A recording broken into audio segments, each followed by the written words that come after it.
But what are the things that kept you going? I You have to be able to identify what helps you get up in the morning, and you have to um, sometimes you have to make that work for you. You Mm-hmm. have to be able to influence what gets you up in the morning, and sometimes you need to also find people that motivate you as Mm-hmm. well. So you cannot do things alone, and you have to be somehow. Even if you are working alone, like myself, as a freelancer, I'm working alone. You need to find people who advocate for your work, and also on the other hand, you need to find the people who prevent you from doing your work. So I gravitate every day. I gravitate towards the people who I love to work with, and I surround myself with them, and we identify goals together, things we want to work on together towards the near and the far Mm-hmm. future. And that's what motivates us to do our work every day. Yeah. Some of these book titles tend to be a bit misleading, because one, I've read two of them, and one of the key takeaways that that I gathered from it, it's not about what you beep about. It's actually knowing what you should give a beep about, focusing on the things that actually matter, Oh right? yes, right.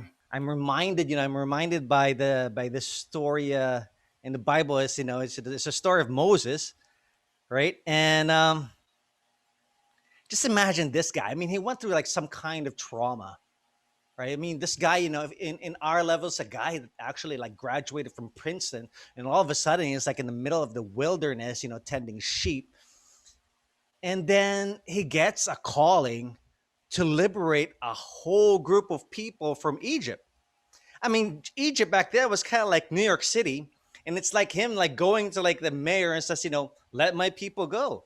And he said, of course, he's like, oh, well, I can't do that. Look at where I am now. I'm like a Mm-hmm. shepherd, right? And then I think God said, well, what do you have in your hand? Well, it's a staff. Use a staff. So at some point, you actually looked at yourself in the mirror and asked yourself, oh, yeah, I'm waking up and life sucks. What do I do now? How do I pick myself up? So, what's that element? What gets you up in the morning? I think it's my lifetime mission. um, to be able to see the legacy I want to provide before I go off is to be able to improve arts education here in the Philippines.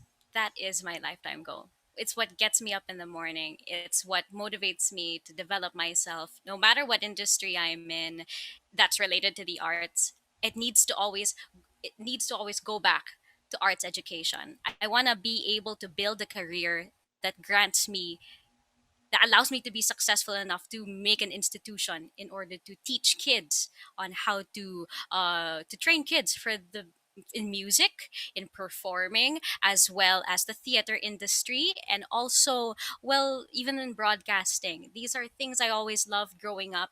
I felt like growing up, all right, there's this one big company that's really great at broadcasting, but it's not my thing. There's something that's lacking in the arts industry here in the Philippines. And what gets me up in the morning is that I want to be able to top them. Yeah.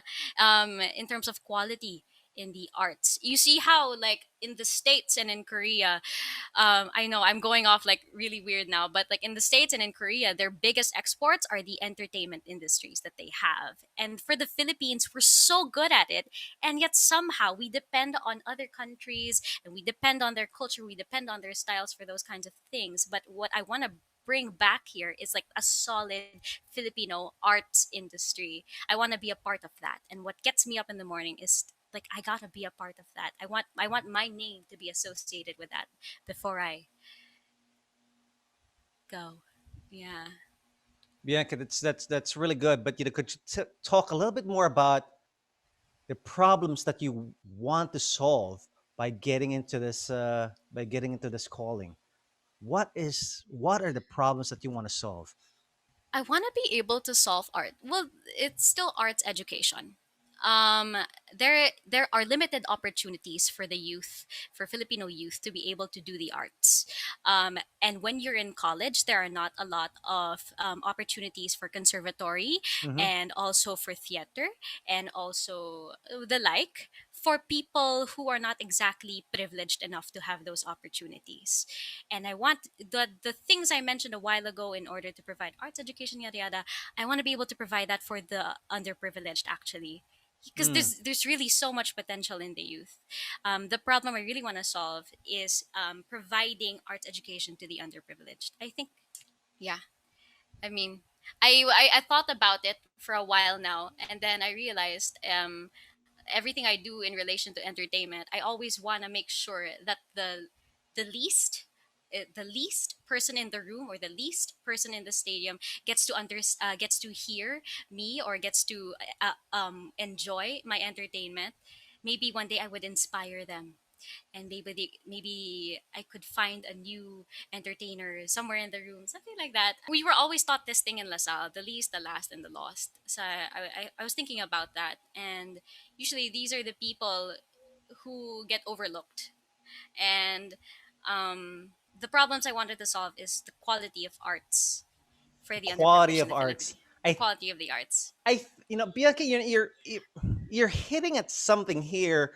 Of course, I grew up, I grew up in a place where the arts, whether it's like the performing arts or visual arts, they're rated with a certain level of importance.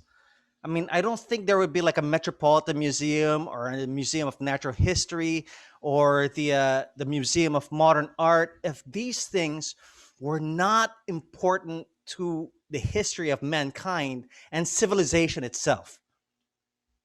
I think what makes us, what makes us truly unique as human beings. I mean, imagine this. I mean, I used to work. I was an executive of a rather large company that did data management. But year after year, they had to retrench people. Why? Because some of these jobs are actually being replaced by robots. Now this isn't like the robots, that people would imagine back in the 60s, where you have like this evil robot, then they're, the kind that, that would fight Godzilla. No, it's not that kind of robot. We're talking about robots, that do analytics, right? That look at contract management, right? But these people, these things, these tasks used to be done by people. They're called examiners. But once the new industrial revolution comes in, a lot of these jobs would actually be lost. And eventually, you need to focus on jobs or things that you could do that's of value that cannot be replaced by a robot.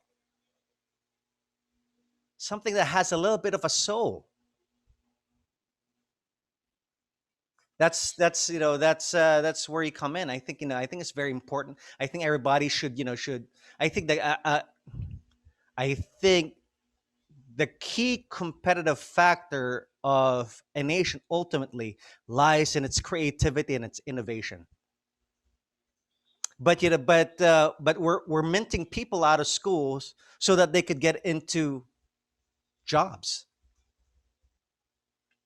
And I think it's important for you to go out there like this and say, well, I've tried to answer these questions myself, and a lot of these challenges that you're going through right now, I've gone through it myself.